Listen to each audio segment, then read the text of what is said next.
So Bevin, it's your turn. Just hold it. Good evening, ladies and gentlemen. I feel a bit of a charlatan here tonight because I'm supposed to be talking Maylands, and even though I've worked in Maylands, and Trish and I, my wife and I, are now residents here, we've only been here 22 years, so we're still newcomers. Tonight I'm going to be talking, I've entitled it Confessions of an Aviation Addict. I'll tell you where I came into this in this business, where I've gone through when I worked at Maylands, a few stories and things, and depending on the time, I will extend it into how, as I said in my when I gave the program to the club, my varied experiences taken after Maylands, and what does the future hold. Now, if it goes on too long, my wife, at a little church group we went to, there was a preacher and had his wife, and his wife used to sit in the front queue, and if he was going on too long, she'd go like this. So Trish, that's why she's sitting at the front there. If I go on too long, she's going to, or if I'm too loud, she says, you know, okay. Now, first one up there, please, thank you. I've got an 80-year-old brain living in the 21st century, and I'm not sort of quite conversant with it.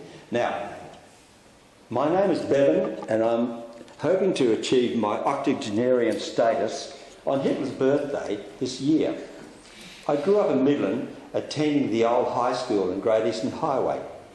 Unfortunately, I was not a good student, but incidentally we have been meeting together for 65 years. Each year we have a luncheon together, the class, my class. Okay. Unfortunately, I was not a good student. I was not a good student, but I fell in love with aircraft from the early age, watching Kitty Hawks and boomerang fighters from World War I, flying over my home and around Dunreef Airport, which is now Perth Airport. We thrilled to the propaganda movies of the day as we watched the Saturday matinees at the old renowned theatre in Midland, and were captivated by the heroics of World War pilots as they flew Spitfires.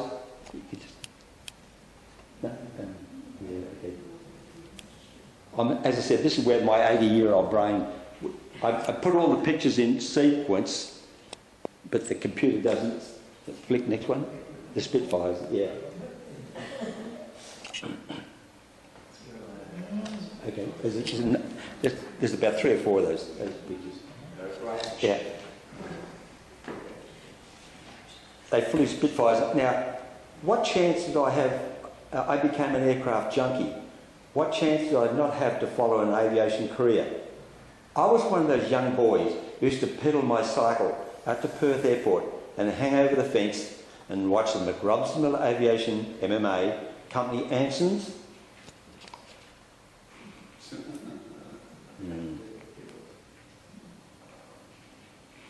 The Avro Ansons and the C-47s operating occasionally.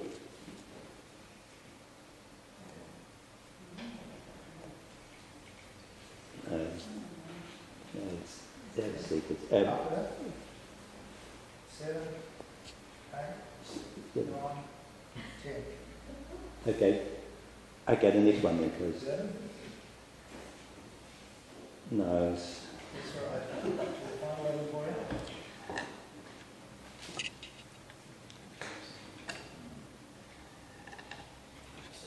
It's 11. Occasionally, I would see a Qantas Constellation discharging its passengers, and a multitude of visiting USA aircraft used to call Perth. Bearing in mind, this would have been about 1950, so the Second World War had just finished some 4 to 5 years earlier. On one of my jaunts to the airport, I met my aunt Phyllis, who worked for the McRobsonville Aviation Company. She arranged for me to have a test flight in an Avro Anson. My boyhood dreams were realised, and I knew I was totally committed following an aviation career. An apprenticeship as an aircraft maintenance engineer was to follow, and I commenced in 1953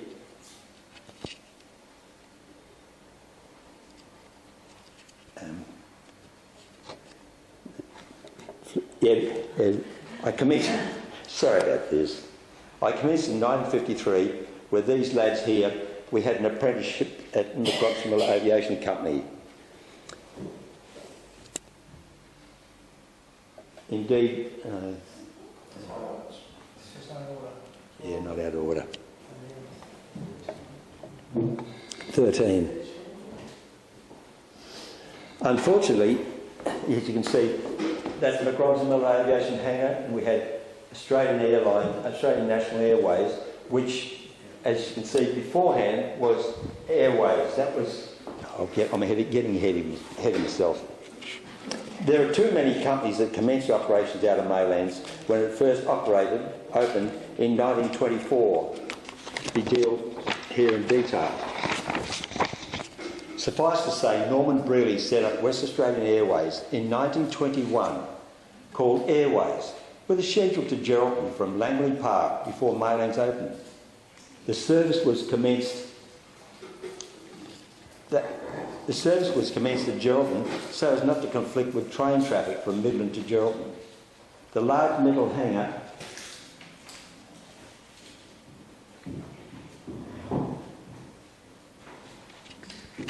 (13). Yeah, that's the Yeah, the large metal hangar there is still there today. That was built in 1929 to support airway service to the East Coast. The same hangar was later used by Australian National Airways, ANA, later to become Ansett Airlines in the 60s, when operations commenced out of Maylands, operating a brand new DC-2 Bungana.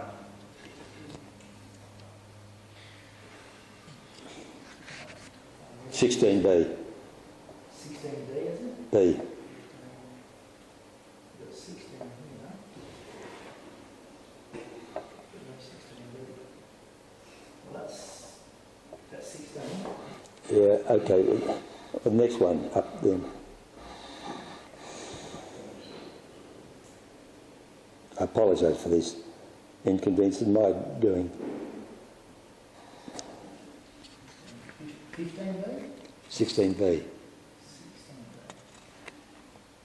I can't see a 16B here. Unless anyone else can see it, because you can see what I can see. Is it a 15B? Yeah, just keep going up there. That's it. Okay.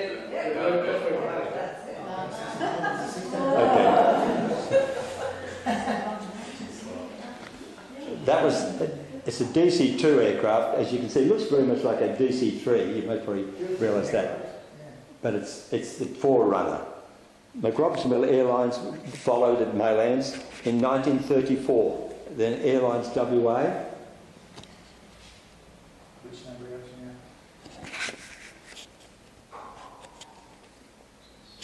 up to now? 26A.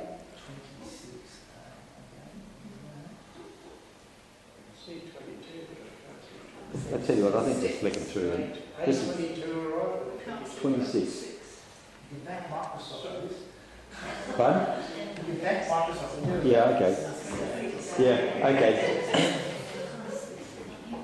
Airlines WA and one of the other airlines that started at Maylands Airport, and you can see the Dove aircraft there, and you can see the story over there from the Daily News. You may remember back there in the 50s, one of the Doves was flying to Kalgoorlie and the wing fell off, which was most sad. It was a brand new metal that they were putting in the post-war. They were putting in the aircraft, and it caused fatigue. Anyway, during the Second World War, flight training was carried out in earnest by the WA Aero Club and then the Royal Aero Club, plus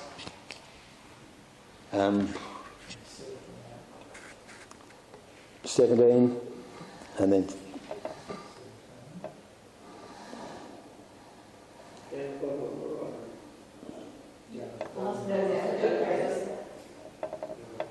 That's the members. The next one. Next one?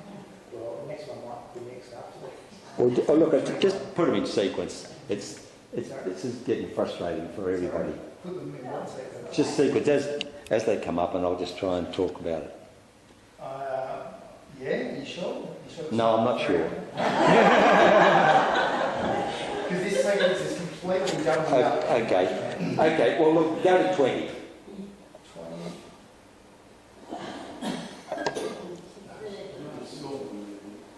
Well, if you can tell me how to resort them, that'd be great, but I've tried to resort them and they haven't. In view details. Let's, yeah, Details. details. To the right. Keep going to that. 20 is just about the system. We're just On the trying right to hand see side, details. right hand. Yeah, this, This rock to the right there. No, you're almost there. Left. left, Keep going left. Details. left, Details. here, Yeah. yeah. And then you just sort the name, just hit the name, just press the name at the top of that column. Go down. Stop. Up a bit. Press the word Up a in bit. our hand. Name. Just press that. Okay. There should be enough. There we go. You went over there. Great, fantastic, lifesaver. There you go. Well done. All right, so where were we? 20.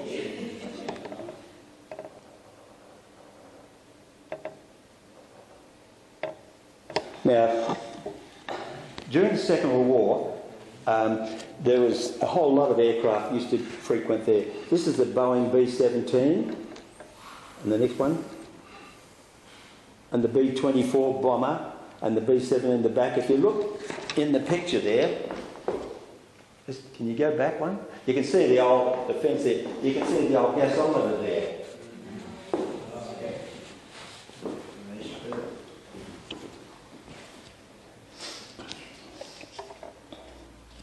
The next picture. Yeah. Next one, please. Now, in 1942, 33 P-40 Kitty Hawk fighters flew in from Queensland to be overhauled.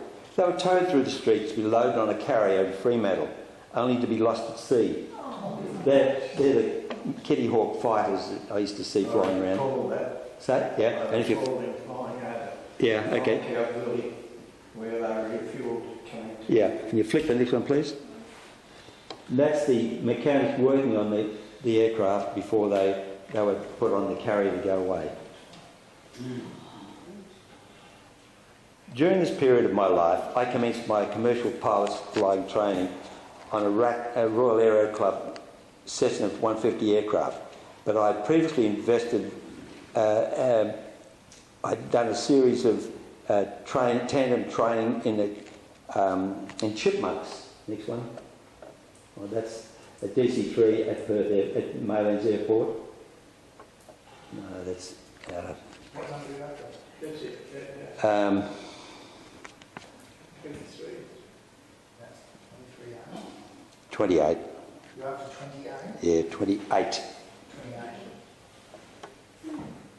Now, my first training flight out of Maylands was on a chipmunk, and the...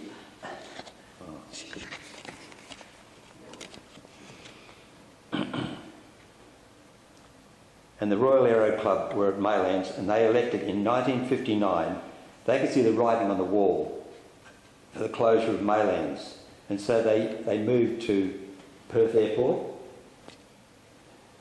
That was the aircraft, that was in the back. Back? Back. Back? To the hangar. Oh, that's not... No, look, I'll tell you what, this is the way as you can see, this is Maylands Airport here. There's the big Bellman hangar that the police academy still use. McRobb's Miller hangar used to be there, but they've moved that to Perth Airport. And that hangar, incidentally, is now been relocated to, it went from Maylands to Perth Airport, and now it's relocated to Jandakot. And so it's still in service since 1929. And you can see the airstrip there is laid out, and Frank Frank Greenslade, was instrumental in putting the lights down there that were the threshold of the runway. And you've got the crane bit here, which is now sculptured, and as you know, it's a shopping centre. It's a large centre for people living there now. Now there's another picture. You can see the Airways hangar. That was Brearley's hangar, as you can see in the picture, the painting down there. That hangar down there, that was Brearley hangar, and that's the one that's the police academy now.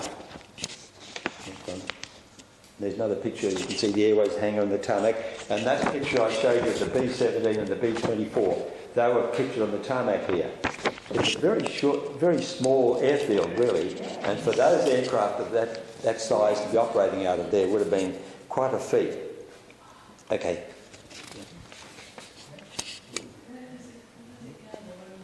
Pardon?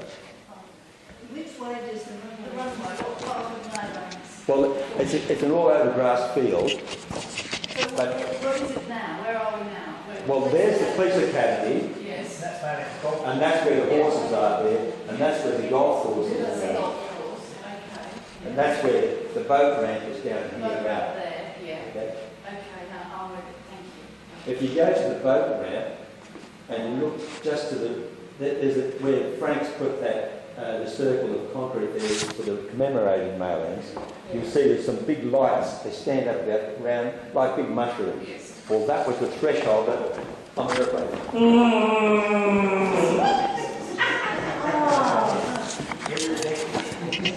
Okay. Okay. This one, please. After that. Now, the chipmunk was this is one of the first chipmunks that came into they came from Canada, and they were assembled. That's a bunch of fellows that have all passed on now, and I used to work with these three gentlemen. That's the first chipmunk that came in that was assembled at Maylands for the Royal Aero Club.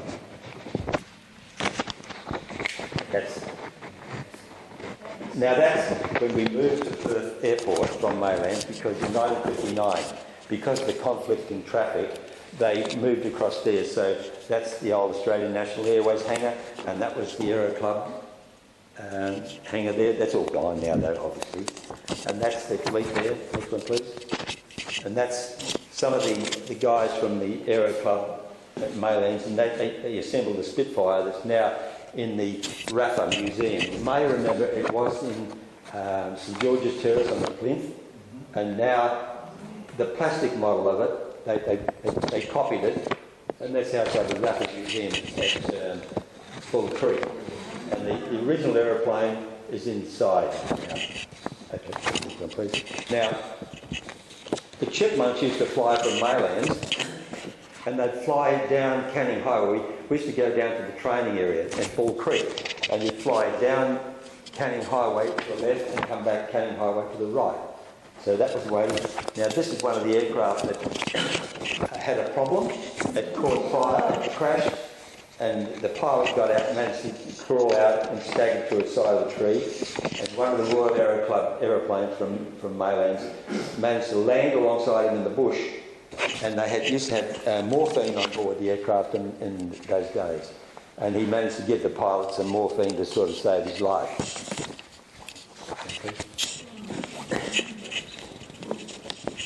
Next one, please. Now, this one's another one that happened there. A friend of mine was flying, and he was in the front seat, not that gentleman there, the engineer, and the instructor was in the back seat. Next picture. And when they crashed, and then they just took the next picture, and the instructor was sitting in the back and said, and they said, what?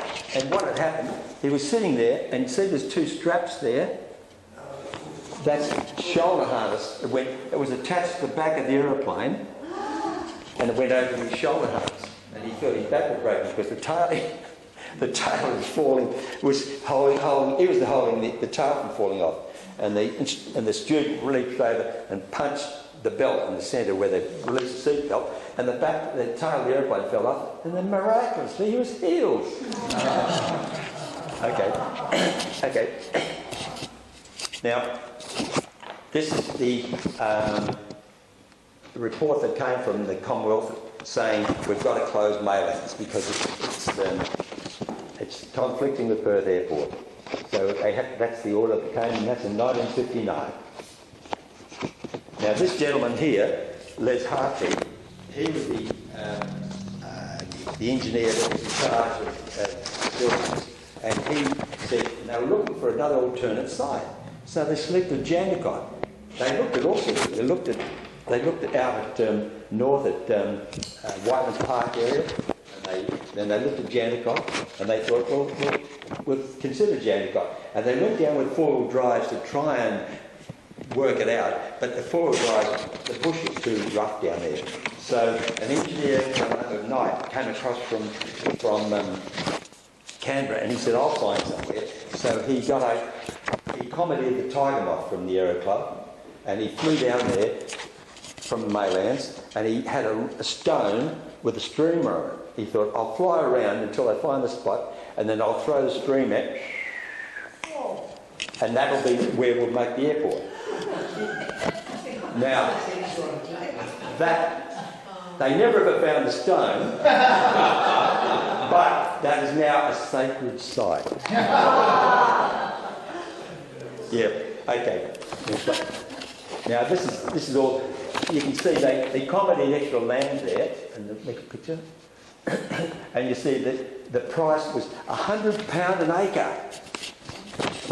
So it just shows you how they went in those days. Okay.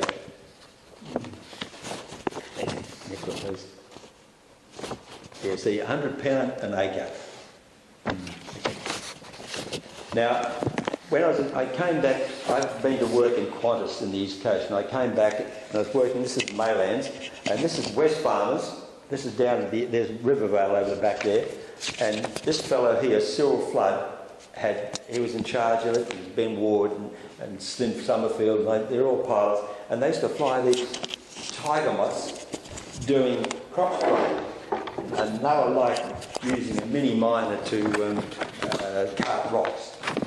You know, they were useless, but that was all they had was post-war.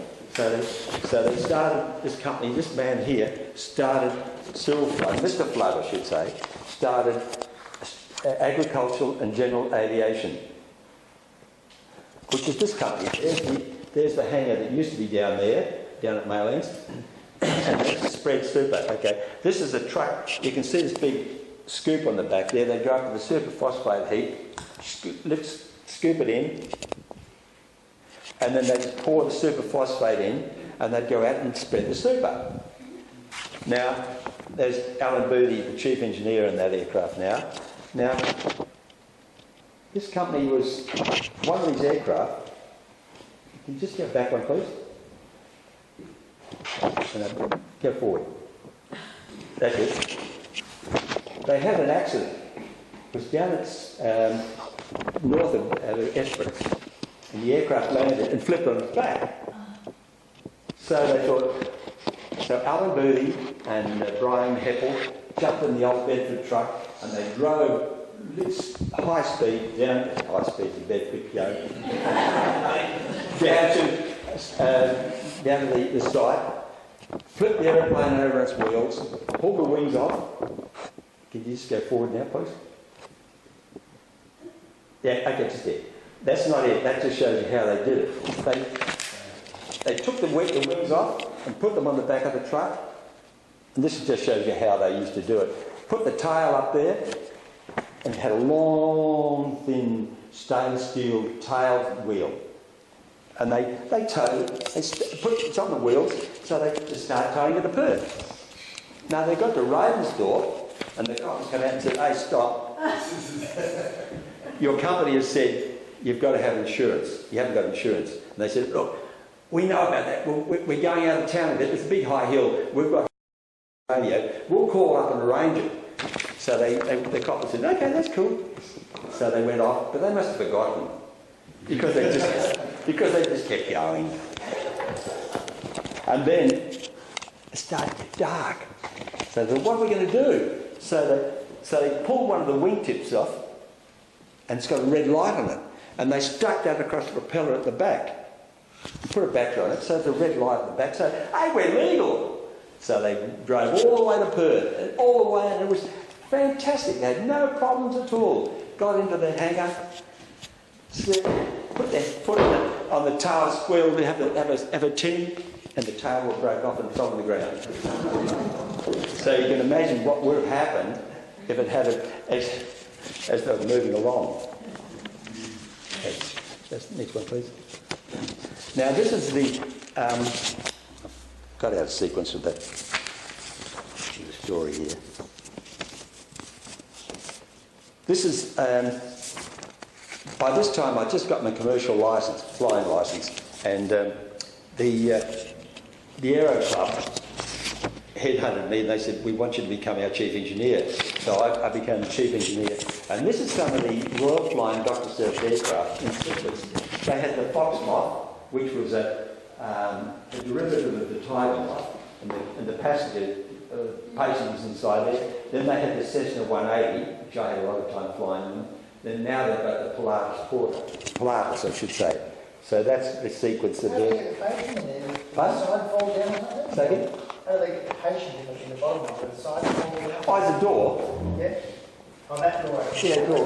They didn't have in-flight movies. No. They probably didn't do that. Yeah. Okay. Next one, we'll just see where we are. Now that's the Fox-Moth. They're a beautiful old aeroplane, but yeah. Okay, next, please. Now that's another one of the aircraft I used to fly. That's a Beach Baron that the Flying Doctor Service had. And that's the Cessna 180 that my friends had. Now this aeroplane here, Foxtrot Delta Park. Yes, please. That's loading the passengers, the patients into the Cessna 180. Next picture.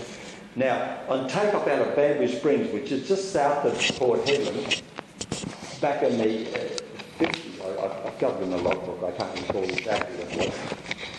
They had a mishap, and the propeller had developed a flaw in the hub, and it cracked, and the propeller came off. Now, next one. It distorted. Now, the pilot, my friend Mert Travascus, he was on takeoff with a passenger and a doctor, and bang, his starboard engine went. And he thought, and the normal thing to do is dead leg, dead engine. So you're sitting there, you've got the feet on the rudder pedals, and if you lose power on one side, your leg goes dead, because there's no torque, to bring you around. Dead engine. So feather the engine, shut it down, then look out to see what happened. And there's no prop there, so he couldn't feather it. The prop had gone. So he managed to turn around, come in, and it distorted all the cowls, distorted the wing. Next one, please. It shows you what happened. Oh, he was lucky. He was very... But his training kicked in. Yeah, that's it. His training kicked in. Next one, please. That's the type of engine that was in the aircraft when we used to overhaul. Now, we look at pilots in the Flying Doctor Service. Now, Don Endy here was my good friend. He was flying that. He flew the Fox-Moth initially out of, when they used to operate out of Maylands and Meekatharra. And then he was unfortunately flying the MU-2 that was Mitsubishi. He was flying north of Meekatharra when the iced up, and he spun in from 22,000 feet.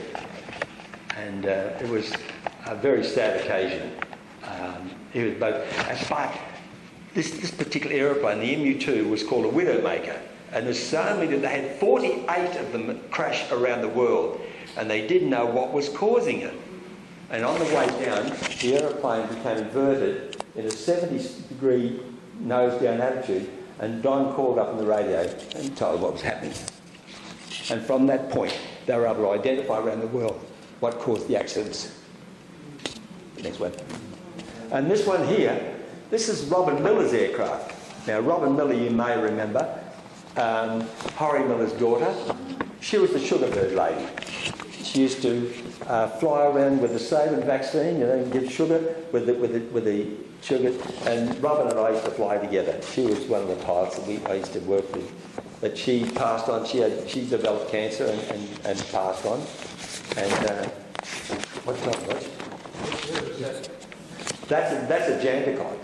That's just a plinth down the Jandakot. They're just as her husband, Harold Dix, who was my boss, he put up the memory of her. Yeah. When your throat goes dry. Oh no, but I just didn't want to bore these people anymore. No, you're not. Okay, we'll just keep going.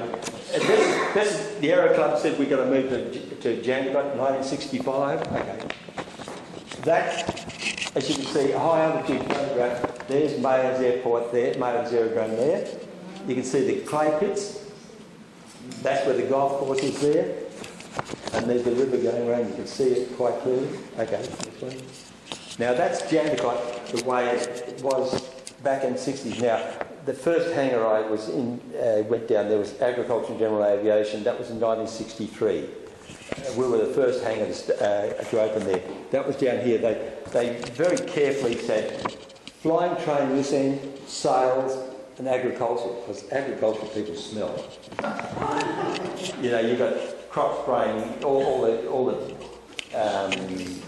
sprays, and so they said. So that's how they separate out. And that strip, that there, is the old airstrip. That used to be just a grass strip. And the tiger moths, when we were doing servicing on the tiger moths at Maylands, the aircraft, they didn't have radio. So they had to have radio to go to Maylands. So they'd come and they'd land there, and they had one little radio set. And they'd stick it in the hopper alongside the pilot, and he'd call up and land at Maylands, we'd service, and then he'd fly back, and they'd take the radio out and put it in the truck. And they just kept doing that. They just kept back and forwards servicing aircraft. Okay. Now that's another picture of Maylands, the way it was from high altitude. Okay. Now that's Maylands, that's Jandakot now. I mean, not now, that's before. If you've ever seen, when we first went to Jandakot, you could run over kangaroos and rabbits on the way to work. There was only one road into Jandakot, and that was Hope Road. But now it's sort of grown up exponentially. And as you can see, that's now, it's like, it's a big, the industry out there is exponential. And all these people said, this is a nice place, we've got to get rid of the airfield. So they're trying to get rid of the airfield. Yeah, anyway. Okay. Now this is some of the aircraft that are situated.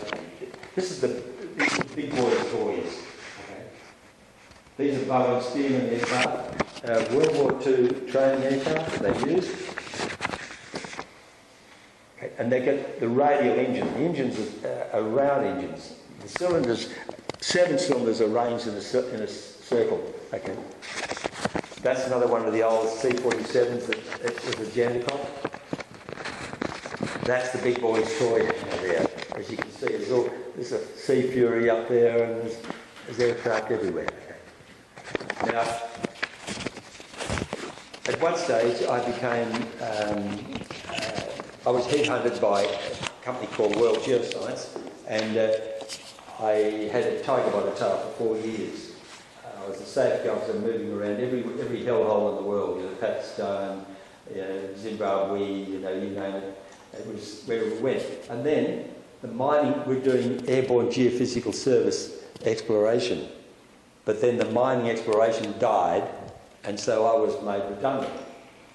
And so I didn't have a job. I was doing risk analysis for the company while I was there.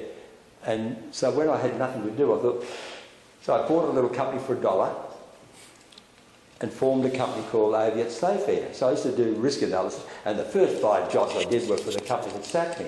And did I screw them, But then it sort of died, mining exploration died, and so the only thing I could do was, I worked at supermarkets selling, with a bow tie, selling TBT and party pies and things like that, but that was the only thing I could do.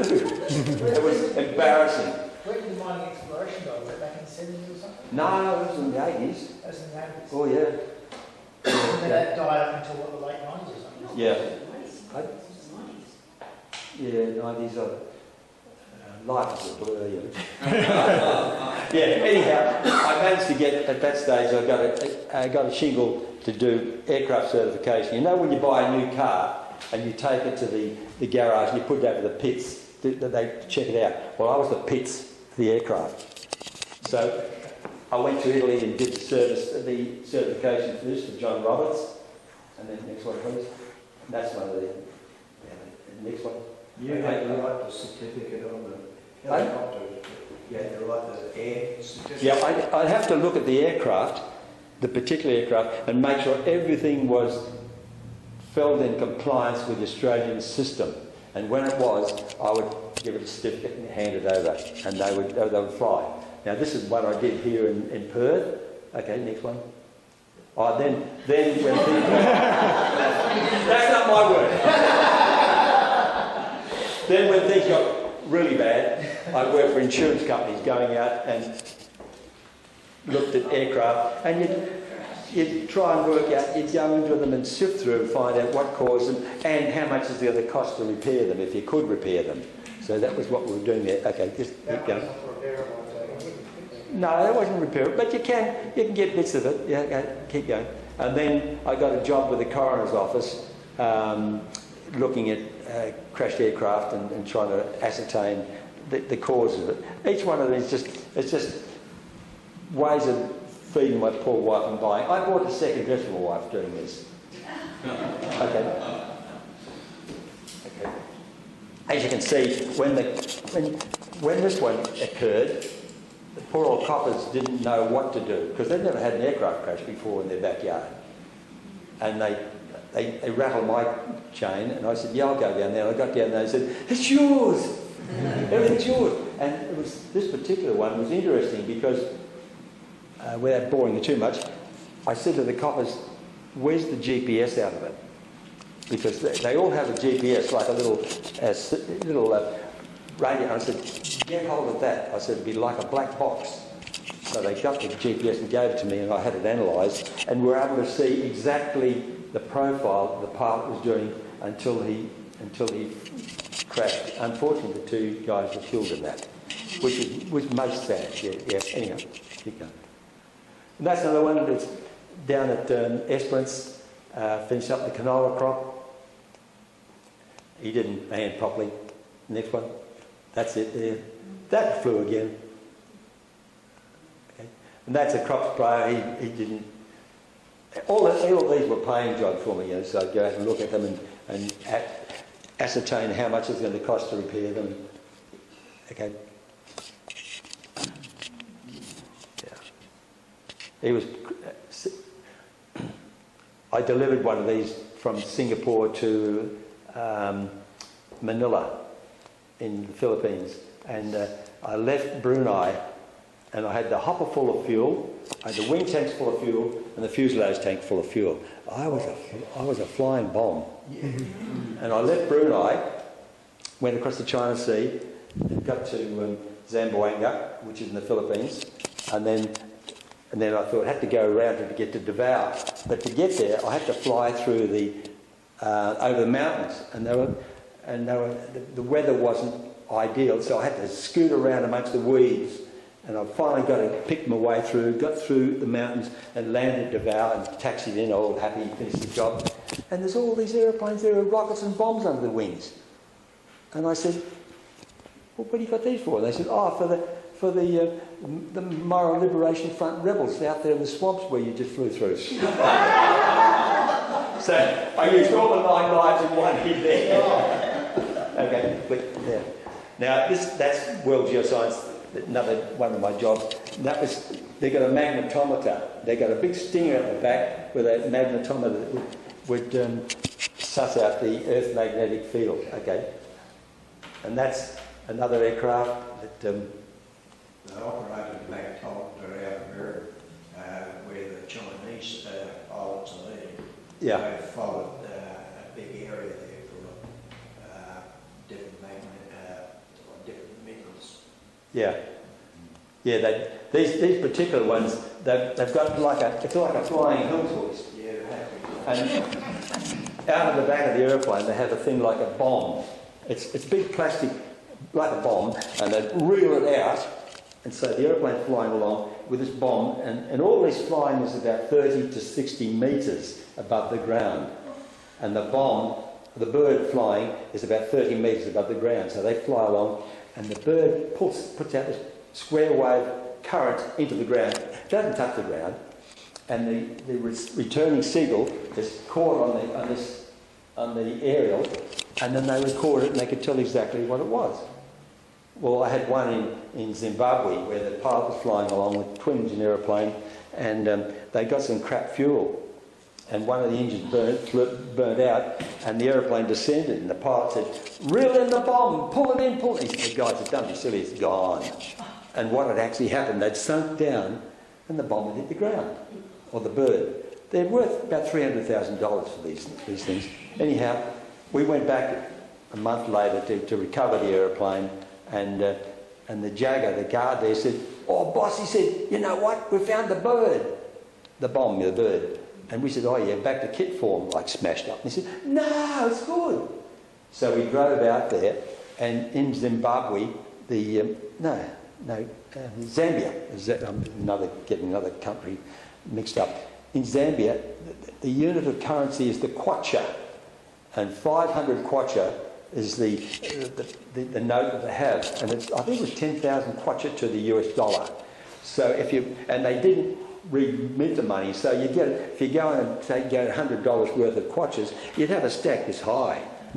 And we went out, and I can still remember the rondavelle there, and what had actually happened, when the bird had gone out, it had gone into a maize crop. And it gradually, slowly, as the tension increased, and it broke the weak link on the cable. So the bird was intact, and a little boy found it.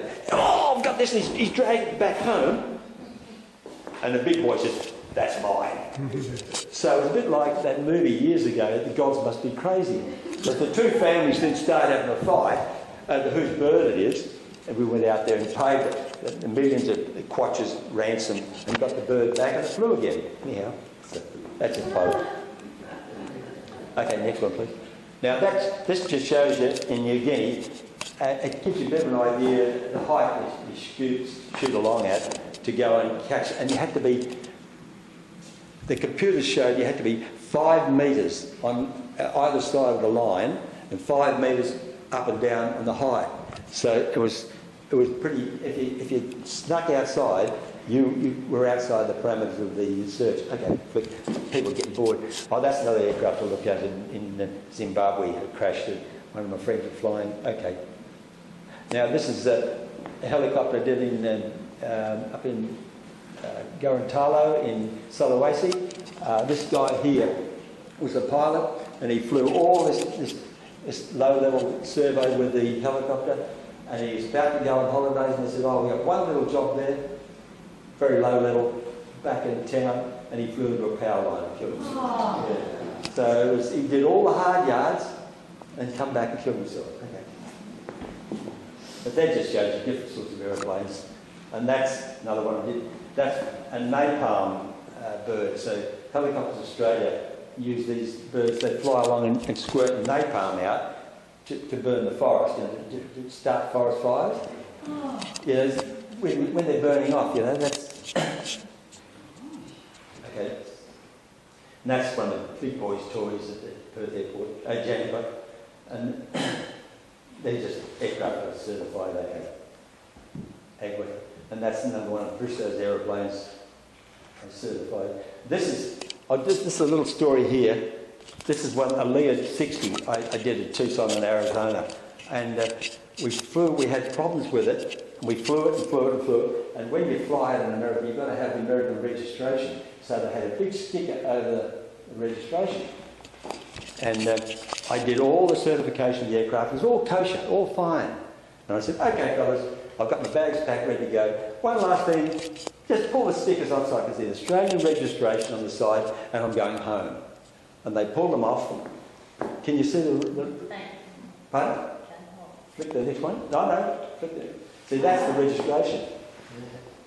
Now the owners thought it'd be lovely to have silver registration on that lovely glossy white aeroplane.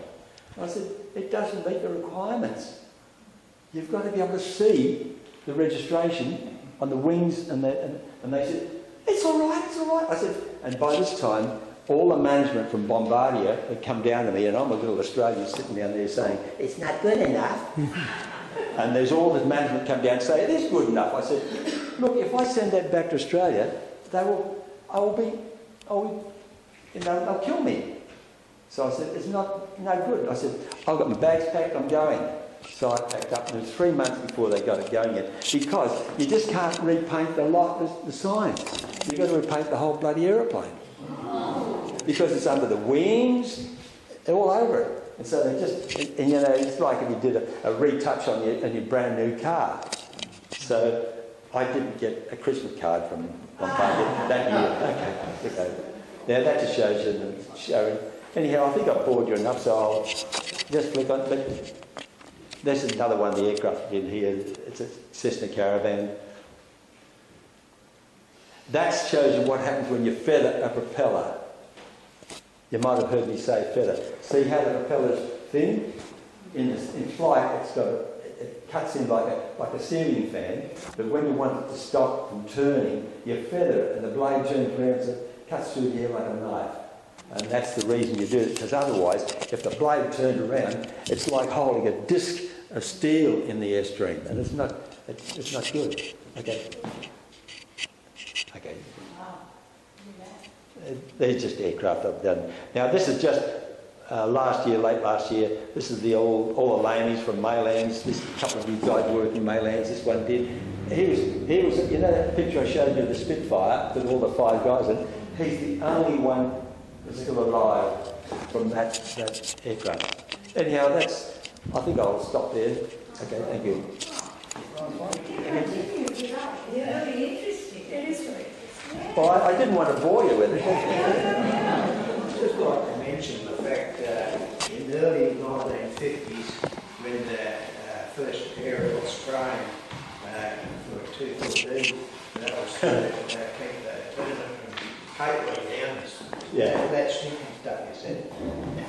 Anyhow, the pilot, the bloke set up at training, and he was flying from farm to farm. So he could just drop in, talk to the farmer and see if he'd hook up and work or not. He's got all my area, Dad's area, actually. Yeah. I was only a kid, teenager at the time. Yes, it was 4 years with them, and it was very interesting. You know, one job I went out to, the brakes had failed in the aircraft, and it's pads like on a normal car. But I thought, well, the brakes had worn down from operating on the superphosphate heat. So I made up I had some aluminium pads, aluminium metal in my toolbox, and I cut these pads up and put them behind the brakes, so I put the brake pads out so they would work for one time. And I said to the pilot, I got in the back of the aeroplane to fly back, I said, now be very careful when you land back at Maylands, please, because the brakes are only good for one lot. And he landed and taxied, and I said, how are the brakes? He said, well, I didn't know, I didn't take notes of it. Yeah, those pilots were all pretty, yeah. Have you seen the program Jet Repo? No. You've got to see that, you probably love that. Yeah. This guy's going to repossess jets, and so they have to do a quick check on the safety and everything, and Yeah. take off with this guy's one. Yeah. Anyway, yes sir. The chap that used to, the passenger service from Maylands to Rockets, what was his name? Jimmy Woods. Jimmy Woods. Yeah. He had the Avro Anson, Yeah. and it sit in the right-hand seat of the aircraft, and as you got airborne, he'd say, see the handle down there, son? As soon as you're airborne, start winding. There's 140 turns, you have to wind it to wind the undercarriage up. And when you get on the other end, it's like winding it. The other end, you'd say, okay, son, start winding it down again. Wind it down again. Oh, Jimmy Woods, he was a classic, that man. I flew on that plane when I was 3 years old with Mum and Dad. From Maylands to Rockets. Yeah. During the war years, there was a big Air Force set up at Wirral. It was glass line fence actually for Australian side of the country, and it went right through to Nungarra. Was a big army set up there. They had the bomb dump at No Canning, and they had a big fuel depot in Merritt, and flew down the Dartford. They had another lot of fuel stored there, drums and so forth. But the Air Force wanted the plane they fly in, Dagro Anderson, twin engine, and they just flop in on the farmer's paddock there, and they had about a mile or so runway there, but they couldn't get the plane into. They always had to post a guard on the plane, but they wanted to change the rail line on the highway, the road in from Nungarra way into the town, so they could be able to bring the planes into their big domes. I don't know if you've seen them up there, got the big sheds they've got. Yeah. But they had well, a couple of over 200 AWOSs there, as well as quite a few blokes. And Nungarra had about 3,000 blokes and about 100 women, army women out there. So it's not a big setup. Actually, the bombs came from No Canning down to Cumberland, and they flew them up to Marble airport up there, refuelled these, not the Lancaster, anyhow, they refuelled and took them over some bombs over the Timor. Yeah, the Liberates used to go to Liberator. Yeah, Liberates used to do bombing missions up there. You can see the planes training there, turn around, you watch them and they back off on the acceleration and they fly backwards. Yeah. It was something to see. Wonderful tour. Oh, sorry. Hey, sorry, no,